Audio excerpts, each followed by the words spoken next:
కూటమి ప్రభుత్వం వచ్చిన తర్వాత కల్పించింది. ఎందుకంటే జగన్మోహన్ రెడ్డి 5 ఏళ్ల పాటు ఒక్క డిఎస్సి నోటిఫికేషన్ కూడా తీయకపోవటంతో ఇంకా తీస్తారు ఇంకా తీస్తారు ఇంకా తీస్తారని 5 ఏళ్ల పాటు కళ్ళు కాయలు కాసేలాగా ఎదురు చూసినటువంటి నిరుద్యోగులు కూటమి ప్రభుత్వ తొలి సంతకంతో వాళ్ళ కళ నెరవేరింది.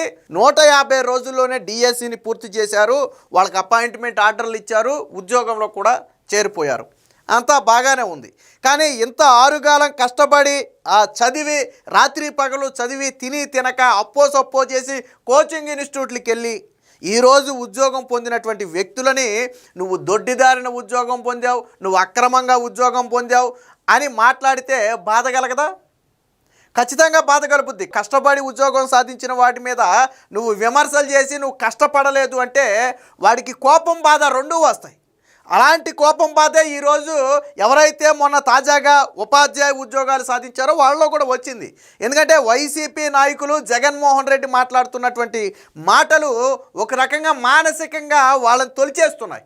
నిన్న అదే బాధను వ్యక్తం చేశారు. నిన్న కాకినాడలో ఉభయ గోదావరి జిల్లాలో కొత్తగా డిఎస్సిలో ఉద్యోగం పొందిన వాళ్ళందరూ కూడా ఒక సమావేశం ఏర్పాటు చేసుకున్నారు.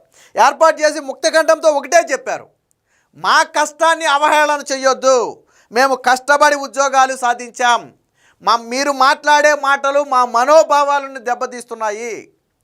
సో కాబట్టి ఈ మాటలు కరెక్ట్ కాదు. ఎవరి దగ్గరైనా సరే ఆధారాలుంటే బయటికి తీసుకొచ్చి ప్రభుత్వం ముందు పెట్టండి, లేదా ప్రభుత్వం మీకు న్యాయం చెయ్యదు అనుకుంటే కోర్టుల ముందు పెట్టండి తప్ప మీ సొంత మీడియాలో, సొంత పత్రికల్లో, సొంత ఛానల్స్లో మా మీద విషప్రచారం చేసి మమ్మల్ని హననం చేసే ప్రయత్నం చేయొద్దు, మా మనోభావాలు దెబ్బతీసే ప్రయత్నం చేయొద్దు. మీరు మాట్లాడే మాటలు మాకు సురుక్కుని తగులుతున్నాయి, ఒక రకంగా మమ్మల్ని అవమానిస్తూ మాట్లాడినట్టుగా మాకు అనిపిస్తుందని చెప్పి నిన్న ఎవరైతే ఆ ఉద్యోగాలు పొందిన ఉపాధ్యాయులు ఉన్నారో వాళ్ళందరూ కూడా నిన్న మాట్లాడారు. ప్రభుత్వానికి మద్దతు తెలిపారు. రాజకీయాలకు అతీతంగా వాళ్ళు మద్దతు తెలిపారు. దీంట్లో రాజకీయాలతో ప్రమేయం లేదు. ఎందుకు రాజకీయాలతో ప్రమేయం లేదంటే ఉద్యోగం వచ్చిన వాళ్ళు వైసీపీ పార్టీ వాళ్ళు కూడా ఉండుంటారు. ఆ రోజు వైటీపీ పార్టీకి సపోర్ట్ చేసిన వాళ్ళు కూడా మన ఉద్యోగాలు పొందుండొచ్చు. బట్ అది తప్పు కాదు. వాళ్ళు కష్టపడ్డారు, ఉద్యోగం సాధించారు అంతే. జగన్మోహన్ రెడ్డి విమర్శలే చేస్తున్నాడు తప్ప ఆధారాలు బయట పెట్టట్లా. నిజంగా జగన్మోహన్ రెడ్డి దగ్గర ఆధారాలు ఉంటే ఆయన చేయాల్సింది సాక్షిలో కూర్చుని విమర్శలు కాదు, కోర్టుకి వెళ్ళాలి. కోర్టుకి వెళ్ళి ప్రభుత్వం తప్పు చేసింది అని కోర్టులో నిరూపించగలిగితే అంతకంతే పెద్ద విజయం ఉంటుంది జగన్మోహన్ రెడ్డి నీకు. మరి ఎందుకు కోర్టుకు వెళ్ళవు నువ్వు? అభ్యర్థులు తీసుకుని వెళ్ళొచ్చు కదా కోర్టుకి, ఎందుకు వెళ్ళవు నువ్వు? ఎందుకు వెళ్ళనంటే అందులో ఆధారాలు లేవు. ఆల్రెడీ ఇదే డిఎస్సి మీద 200కు పైగా కేసులు వేస్తే ఒక్కొక్క కేసు ప్రభుత్వం పరిష్కరించుకుంటూ డిఎస్సిని నిర్వహించి ఫలితాలు విడుదల చేసి వాళ్ళకు ఉద్యోగాలు ఇచ్చింది. ఆల్రెడీ జగన్మోహన్ రెడ్డి చేయాల్సిన ప్రయత్నం అంతా చేశాడు డిఎస్సిని అడ్డుకోవడానికి. కానీ ప్రభుత్వం చిత్తశుద్ధితో, ముఖ్యంగా నారా లోకేష్ గారు పట్టుదలతో, ఇచ్చిన మాట ప్రకారం డిఎస్సి నిర్వహించాలని పట్టుదలతో డిఎస్సి నిర్వహించి వాళ్ళకి పోస్టింగ్ కూడా ఇచ్చారు. మరి ఏడాది అయిపోయింది, డిఎస్సి నిర్వహణ జరిగి ఏడాది అయింది. వాళ్ళకి పోస్టింగ్లు ఇచ్చి రిజల్ట్ వచ్చి పోస్టింగ్లు ఇచ్చి 6 నెలలు దాటింది. ఇప్పుడు కూడా డిఎస్సి మీద విమర్శలు చేస్తున్నారు. ఆధారాలతో విమర్శలు చేస్తే ఖచ్చితంగా మనం సమర్థిస్తాం. గ్రూప్ 1 ఉంది, జగన్మోహన్ రెడ్డి నిర్వహించిన గ్రూప్ 1 ఉంది. కోర్టు ఏం చెప్పింది? ఆధారాలతో వెళ్తే ఈ గ్రూప్ 1 మీద మాకు అనుమానం కలుగుతుందని చెప్పి 40 మంది గ్రూప్ 1 ఉద్యోగం పొందిన వాళ్ళని అప్రాధాన్యత పోస్టులకు తరలించి దాని మీద ఎంక్వైరీ చేసింది. ఎందుకంటే వీళ్ళు పవర్లో ఉంటే ఒకవేళ దాన్ని ఏదైనా ఇన్ఫ్లుయెన్స్ చేస్తారు కేసునని చెప్పి వాళ్ళందరినీ అప్రాధాన్యత పోస్టులకు తరలించి దాని మీద ఎంక్వైరీ చేయించింది కోర్టు. కోర్టు కూడా సీరియస్గా తీసుకుంది. కొంతమంది అభ్యర్థులు ఇచ్చిన ఆధారాలు చూస్తే మాకు అనుమానం కలుగుతుందని చెప్పింది. మరి అలాగే డిఎస్సి అభ్యర్థుల నుంచి ఎందుకు తీసుకెళ్ళి ఆధారాలు ఇవ్వట్లేదు? ఎవరైతే నీ సాక్షిలో కూర్చుని, ఎవరైతే నీ పక్కన కూర్చుని మాట్లాడారో వాళ్ళ ఆధారాలు తీసుకుని ఎందుకు కోర్టుకి వెళ్తలా? నేను అభ్యర్థులను కూడా అడుగుతున్నా, మీరు వెళ్ళాల్సింది జగన్మోహన్ రెడ్డి కాదు. నిజంగా మీకు అన్యాయం జరిగిందని మీరు భావించారు, తప్పులేదు. మీరు వెళ్ళాల్సింది ఎక్కడికి? కోర్టుకి వెళ్ళాలి. మీకు అధికారులు న్యాయం చేయట్లేదు, ప్రభుత్వం న్యాయం చేయట్లేదని మీరు భావిస్తే కోర్టు అనేది ఒకటి ఉంది కదా. మీరు హైకోర్టు దగ్గరికి వెళ్ళి మీ దగ్గర ఉన్న ఆధారాలు బయట పెడితే నిజంగా మీది జెన్యూనే అయితే ఇమీడియట్గా మీకు పోస్టింగ్ ఇమ్మని చెప్పి కోర్టే ఆర్డర్ ఇస్తుంది కదా. అప్పుడు ప్రభుత్వానికి తప్పని తేలుతుంది కదా. ఎందుకు మీరు కూడా కోర్టుకి వెళ్ళరు? ఎందుకు రాజకీయంగా జగన్మోహన్ రెడ్డి పక్కన ఉంటారు? ఇంకో నోటిఫికేషన్ రాబోతుంది. మీరు చదువుకోవడం మానేసి జగన్మోహన్ రెడ్డి ఏమీ లేదు వాడుకుని వదిలేస్తాడు. జగన్మోహన్ రెడ్డికి అది అలవాటే. జగన్మోహన్ రెడ్డికి మీరు మహా అయితే 4 రోజులు ఉపయోగపడతారు, వారం రోజులు ఉపయోగపడతారు అంతే తప్ప జగన్మోహన్ రెడ్డి వల్ల మీకు న్యాయం జరగదు. మీకు కావాలంటే ప్రభుత్వం దగ్గరికి వెళ్ళండి, మాకు ఇదిగో ఇలా జరిగింది అన్యాయం అని. ప్రభుత్వం న్యాయం చేయలేదనుకుంటే కోర్టుకి వెళ్ళండి. కానీ జగన్ రెడ్డి దగ్గరికి వెళ్తే జగన్మోహన్ రెడ్డి గురించి మీకు తెలియదు. 5 ఏళ్ల పాటు వాలంటీర్ ఉద్యోగాలు ఇచ్చి యువత జీవితాన్ని నాశనం చేసినటువంటి చరిత్ర జగన్మోహన్ రెడ్డిది.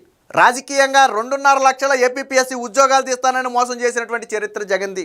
జగన్ దగ్గరికి వెళ్ళి డిఎస్సి రాసిన వాళ్ళని కూడా నేను అడుగుతున్నా, 5 ఏళ్ల పాటు జగన్ ఎందుకు డిఎస్సి తీయలేదని మొహం మీద ఎందుకు అడగలేదు? మీరు జగన్ పక్కన కూర్చుని మాకు అది రాలేదు ఇది రాలేదని మాట్లాడారు కదా. అదే జగన్మోహన్ రెడ్డిని, ఏమయ్యా జగన్మోహన్ రెడ్డి నువ్వు 5 ఏళ్ల పాటు డిఎస్సి తీసుంటే మాకు ఈ కష్టం ఉండేది కాదు కదా అని చెప్పి ఆ రోజు ఎందుకు జగన్మోహన్ రెడ్డిని ప్రశ్నించలేదు? 5 ఏళ్ళు జగన్మోహన్ రెడ్డి మిమ్మల్ని మానసిక క్షోభ పెడితే ఈ రోజు జగన్ పంచను కూర్చుని మీరు విమర్శలు చేస్తున్నారంటే ఎంతవరకు కరెక్ట్? అది మీకు అన్యాయం జరిగితే తప్పు కాదు, అన్యాయం ప్రశ్నించండి, కోర్టుల ద్వారా ప్రశ్నించండి. న్యాయస్థానం అనేది ఒకటి ఉంది కదా. జగన్ రాజకీయంగా వాడుకున్నాడు, మీకు తెలియట్లా. నేను అభ్యర్థులు కూడా అదే చెప్పింది, మేము కానీ దొడ్డిదారిని కానీ అక్రమంగా కానీ ఉద్యోగాలు పొందాము అని భావిస్తే భయం ఏమీ లేదు. ఆధారాలు బయట పెట్టండి, కోర్టుకి వెళ్ళండి. వాళ్ళు కూడా అదే చెప్తున్నారు, కోర్టుకి వెళ్ళండి అంటున్నారు వాళ్ళు కూడా.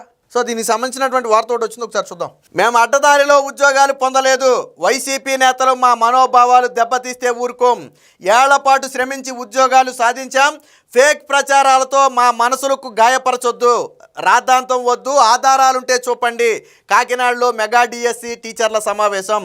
సో వాళ్ళు ఒకటే చెప్తున్నారు, మీరు మాటలతో మమ్మల్ని ఇబ్బంది పెట్టడం కాదు, ఆధారాలుంటే బయటకు చూపమని అడుగుతున్నారు. వాళ్ళు అడిగింది కరెక్టే, ఎవరైనా అడిగేది ఒకటే. మీరు ఒక విమర్శ చేస్తే నీ దగ్గర ఉన్న ఆధారం ఎందుకు పట్టరాయే అంటారు. మరి వైసీపీ దగ్గర ఉన్న ఆధారం ఏంటి? ఎందుకు కోర్టుకు వెళ్ళట్లా? ఎందుకు న్యాయస్థానం తలుపు తట్టట్లా? ఎందుకు తట్టట్లా న్యాయస్థానం తలుపు? ఎందుకు తట్టట్లేదంటే వీళ్ళు చేసేవన్నీ కూడా అబద్ధపు ప్రచారాలు. ఆ విషయం వైసీపీ పార్టీకి కూడా తెలుసు. రేపు కోర్టుకి వెళ్తే కోర్టు దాన్ని కొట్టేస్తే అబాసు పాలయ్యేది జగన్మోహన్ రెడ్డే కాబట్టి, కోర్టుకు వెళితే రాజకీయం చేయటం కుదరదు కాబట్టి కోర్టుకు వెళ్లకుండా తన ఛానల్స్లో కూర్చోబెట్టి డిబేట్లు పెట్టి రాజకీయం చేస్తున్నాడు జగన్. అన్నిటికీ మించి డైవర్షన్ పాలిటిక్స్లో జగన్మోహన్ రెడ్డి పిహెచ్డీ చేశాడు. నేను ఆల్రెడీ వీడియో చేశాను. జగన్మోహన్ రెడ్డి డైవర్షన్ పాలిటిక్స్లో పిహెచ్డీ చేశాడు. Already Jaganmohan Reddy PA KNR అడ్డంగా దొరికిపోయాడు. 1000 కోట్ల ఆస్తుంది, రేపో మాపో ఈడీ ఎంటర్ అవ్వబోతుంది.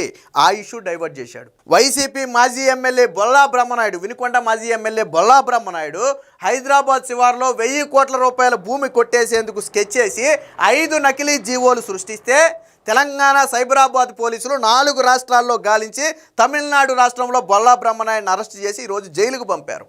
సో వాళ్ళ పార్టీ నేత చేసినటువంటి అవినీతి గురించి ప్రశ్నిస్తారని దాన్ని డైవర్ట్ చేశాడు. ఇక లిక్కర్ స్కామ్లో ఎవరైతే ఆ రాజకసిరెడ్డి, జగన్మోహన్ రెడ్డి తీసుకొచ్చి పెట్టినటువంటి సలహాదారుడు రాజకసిరెడ్డి ఉన్నాడో, జగన్మోహన్ రెడ్డి తీసుకొచ్చి పెట్టినటువంటి అప్పటి ఎండి అయినటువంటి వాసుదేవరెడ్డి ఉన్నారో, వాళ్ళని ఈడీ అరెస్టు చేసి జైలుకు పంపింది. ఎక్కడ దీని గురించి మాట్లాడాల్సి వస్తుందని ఈ 3 విషయాలు డైవర్ట్ చేయడానికే డిఎస్సి మీద డ్రామా ఆడుతున్నాడు. ఇదే వాస్తవం. జగన్మోహన్ రెడ్డి ఎందుకు డిఎస్సిని పట్టుకుని లీగల్గా కూడా వెళ్లకుండా రాజకీయం చేస్తున్నాడు అంటే ఒకటి రీజన్, ఈ 3 ఇష్యూలను సమర్థవంతంగా డైవర్ట్ చేయాలనేది జగన్ ఉద్దేశం. సో అదే జరిగింది కూడా. తాము అడ్డదారిలో ఉద్యోగాలు పొందలేదని, ఏళ్లపాటు కష్టపడి చదివి ఉద్యోగాలు సాధించామని మెగా డిఎస్సి 2025లో ఎంపికైన టీచర్లు స్పష్టం చేశారు. తమ మనోభావాలు దెబ్బతీసేలాగా వైసీపీ నేతలు ప్రవర్తిస్తే ఊరుకోబోమని హెచ్చరించారు. వైసీపీ అసత్య, అవగాహన లేని అనవసర రాద్ధాంతం చేస్తుందని, ఆధారాలుంటే వాటిని బహిరంగంగా మీడియా ముఖంగా బయట పెట్టాలని చెప్పి నిన్న ఎవరైతే కొత్తగా ఉద్యోగాలు పొందారో వాళ్ళందరూ ఒక సవాల్ కూడా విసిరారు. ఇక్కడ చూడొచ్చు, ఆ వైసీపీ దుష్ప్రచారాన్ని తిప్పికొడుతూ రాష్ట్ర ప్రభుత్వానికి మద్దతుగా నిన్న సెల్ ఫోన్ లైట్లు అందరూ కూడా ఆన్ చేసి సాంఘీభావం తెలిపారు. దాన్ని మనం ఇక్కడ చూడొచ్చు. దీనికి సంబంధించిన కంటిన్యూషన్ వార్తను చూద్దాం. కూటమి ప్రభుత్వం ఎంతో పారదర్శకంగా ఉపాధ్యాయ పోస్టులు భర్తీ చేసిందన్నారు. మెగా డిఎస్సిపై 2025పై వైసీపీ అసత్య ప్రచారాలను తిప్పికొట్టే విధంగా కాకినాడలో ఉభయ గోదావరి జిల్లాల్లో ఎవరైతే ఇటీవల కొత్తగా ఉద్యోగాలు పొందారో వాళ్ళందరూ కూడా ఒక సమావేశాన్ని అయితే ఏర్పాటు చేశారు. సో దీనిలో ఎవరైతే ఉద్యోగాలు పొంది ఇప్పుడు తాజాగా ఉపాధ్యాయులుగా ఎన్నికయ్యారో వారందరూ ఈ కార్యక్రమంలో హాజరయ్యారు. సో దీంతో పాటు కొంతమంది ఉపాధ్యాయ సంఘ నాయకులు కూడా ఈ కార్యక్రమానికి వచ్చారు. ఎందుకంటే ఎవరైతే కొత్తగా ఉద్యోగం పొందారో వాళ్ళ మనోభావాలు దెబ్బతీయడం కరెక్ట్ కాదు అనేది ఉపాధ్యాయ సంఘాలు కూడా చెబుతున్నటువంటి మాట. సో డిఎస్సిపై వైసీపీ అధినేత వైఎస్ జగన్ ఆయన అనుచరగణం చేస్తున్న అసత్య ప్రచారాలను ముక్తకంఠంతో ఖండించారు. ఈ సందర్భంగా టీచర్లు తాము ఎలా ఉద్యోగం పొందింది, వైసీపీ దుష్ప్రచారంతో మానసికంగా తాము పడుతున్న ఆవేదనను వివరించారు. పక్కా ప్రణాళికతో మెగా డిఎస్సి నిర్వహించారని, తమ సర్టిఫికేట్లు క్షుణ్ణంగా పరిశీలించాకే ఉద్యోగాలు ఇచ్చారని చెప్పారు. ఫేక్ ప్రచారాలు, ఆరోపణలతో తమ మనస్సులను గాయపరచవద్దని కోరారు. ఎటువంటి ప్రలోభాలు, పైరవీలు లేకుండానే ఉద్యోగాలు సాధించామని స్పష్టం చేశారు. లక్షలాది రూపాయలు డబ్బులిచ్చి ఉద్యోగాలు కొనుక్కునే స్తోమత తమకు లేదన్నారు. తమ మనోభావాలను పణంగా పెట్టి వైసీపీ రాజకీయాలు చేయటం, వచ్చే ఎన్నికల్లో గెలుపొందాలని చూడటం నిజంగా దారుణమన్నారు. ప్రతిభతో ఉద్యోగం పొందిన వారి జీవితాలతో ఆటలాడటం మంచిది పరిస్థితి కాదని ఒక ఎత్తువ పలికారు. వాళ్ళు నిన్న చాలామంది ప్రసంగాలు చేశారు, నేను కూడా చూశాను.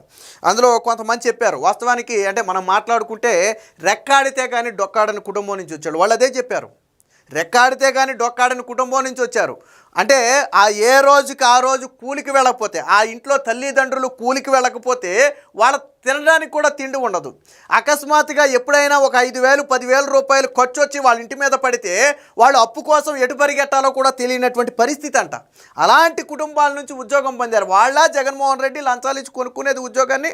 రెక్కాడితే కానీ డొక్కాడని కుటుంబం అనారోగ్యం వస్తే గవర్నమెంట్ ఆసుపత్రికే తప్ప ప్రైవేట్ ఆసుపత్రికి వెళ్ళలేనటువంటి పరిస్థితుల్లో ఉన్నటువంటి వ్యక్తులు, వాళ్ళు మొత్తం చదివింది మొత్తం గవర్నమెంట్ స్కూల్స్లోను గవర్నమెంట్ కాలేజీల్లోనే, మళ్ళీ ఎక్కడ ప్రైవేట్ స్కూల్స్ కాలేజీలో కూడా చదవాల. వాళ్ళకి ఆ స్తోమత లేదు. ఈ రోజుల్లో ఎల్కేజీలోనే ప్రైవేట్ స్కూల్లో వేస్తున్నారు తీసుకెళ్ళి. వాళ్ళకి ఆ రోజుల్లో స్తోమత లేదు. వాళ్ళు అదే చెప్పారు, నన్ను డిగ్రీ చదివించడానికి టీచర్ ట్రైనింగ్ చేయించడానికే మా వాళ్ళు అలసిపోయారు, అలాంటిది డబ్బులు ఇచ్చి ఉద్యోగం కొనుక్కునే స్తోమత మాకు ఎక్కడుందని చెప్పి వాళ్ళు మాట్లాడారు. మరి వాళ్ళ ప్రశ్నకు జగన్ సమాధానం చెప్పాలా, వాళ్ళ ప్రశ్నకు సమాధానం చెప్పాలా. రెక్కాడితే కానీ డొక్కాడని కుటుంబంలో లక్షల రూపాయలు పెట్టి డిఎస్సి పోస్టు కొనుక్కునే అంత స్తోమత వాళ్ళకుందా? మరి ఎలా వచ్చింది పేదవాడికి ఉద్యోగం? ఎలా వచ్చింది? జగన్మోహన్ రెడ్డి పోస్టులు అమ్ముకున్నారు అన్నదే నిజమే అయితే, ఈ రెక్కాడితే కానీ డొక్కాడని కుటుంబానికి పేద ఇళ్లలో వెలుగుల్లాగా ఈరోజు ఉద్యోగం ఎలా వచ్చింది నేను అడుగుతున్నా. వాళ్ళు లక్షలు కాదు కదా, కనీసం ఒక 50,000 రూపాయలు కూడా పోస్టుకి పెట్టలేనటువంటి పరిస్థితి. మరి ఎలా వచ్చింది? ప్రతిభ ఆధారంగా వచ్చింది. కూటమి ప్రభుత్వంలో ప్రతిభే గీటు రాయి. జగన్మోహన్ రెడ్డి లాగా ఉద్యోగాలు అమ్ముకోవటాలు, ఉద్యోగాలు కొనుక్కోవటాలు వాళ్ళ ప్రభుత్వంలో జరిగి ఉండొచ్చు. బహుశా అక్కడ జరిగినట్టే ఇక్కడ జరిగిందని వాళ్ళు ఏదైనా భ్రమపడుతున్నారేమో. కానీ వాస్తవానికి వాళ్ళు నిన్న కొంతమంది వాళ్ళ ఫ్యామిలీ హిస్టరీలు చెబుతుంటే మన కళ్ళంట నీళ్ళు వచ్చే పరిస్థితి, వాళ్ళ కష్టం చెబుతుంటే కళ్ళంట నీళ్ళు వచ్చే పరిస్థితి. చాలామంది కోచింగ్ ఇన్స్టిట్యూట్లకు డబ్బులు లేక ఆ కోచింగ్ ఇన్స్టిట్యూట్లో చదివే వాళ్ళ దగ్గర మెటీరియల్ను జిరాక్సులు తీసుకుని చదువుకున్న వాళ్ళు ఉన్నారు. కోచింగ్ ఇన్స్టిట్యూట్లకు వెళ్ళిన తర్వాత అక్కడ మెస్ ఫీజులు కట్టలేక ఒక పూటే భోజనం చేసి ఉన్నవాళ్ళు చాలామంది ఉన్నారు. నిన్న వాళ్ళ స్టోరీలు చెప్తుంటే కళ్ళ వెంట నీళ్ళు వచ్చే పరిస్థితి. జగన్మోహన్ రెడ్డికి ఏం తెలుస్తుంది? బెంగళూరు, తాడేపల్లి, లేకపోతే హైదరాబాద్ ప్యాలెస్లో పడుకునే జగన్మోహన్ రెడ్డికి ఏం తెలుస్తుంది వాళ్ళ కష్టం? వాళ్ళు వినండి ఒకసారి, నిన్న వాళ్ళు మాట్లాడిన మాటలేనండి, వాళ్ళు కడుపులో నుంచి వచ్చినాయి వాళ్ళ బాధలయ్యి. వాళ్ళు నిన్న బాధలను పంచుకున్నారు వాళ్ళు. మరి అలాంటి వ్యక్తుల్ని నువ్వు దొడ్డిదారిని ఉద్యోగం తెచ్చుకున్నావంటే వాళ్ళకి ఎంత బాధ కలుగుద్దా? జగన్మోహన్ రెడ్డి చేసే నీచ ప్రచారాలు ఎంత దారుణంగా ఉంటాయో. నిన్న ఉద్యోగం వాళ్ళకి రాజకీయాలతో సంబంధం లేదు, వాళ్ళు ఎప్పుడు రాజకీయాల్లో పాల్గొన్న వాళ్ళు కాదు, రాజకీయంగా ఒక పార్టీకి మద్దతు ఇచ్చిన వాళ్ళు అంతకంటే కాదు. నిన్న మాట్లాడిన వాళ్ళు కేవలం ఈరోజు ఒకే ఒక విషయం మీద వాళ్ళు బయటకు వచ్చారు. ఎందుకు వచ్చారంటే, కూటమి ప్రభుత్వం నిష్పక్షపాతంగా పరీక్షలు నిర్వహించింది, ప్రతిభ ఉన్న వాళ్ళకే ఉద్యోగాలు ఇచ్చింది అనేది చెప్పటం కోసం మాత్రమే వాళ్ళు బయటకు వచ్చారు తప్ప, నిన్న కూడా జగన్మోహన్ రెడ్డిని వాళ్ళు ఏమనలా. వాళ్ళు వేడుకున్నారు, సార్ మా మనోభావాలు దెబ్బతీయొద్దని వాళ్ళు వేడుకున్నారు జగన్మోహన్ రెడ్డిని.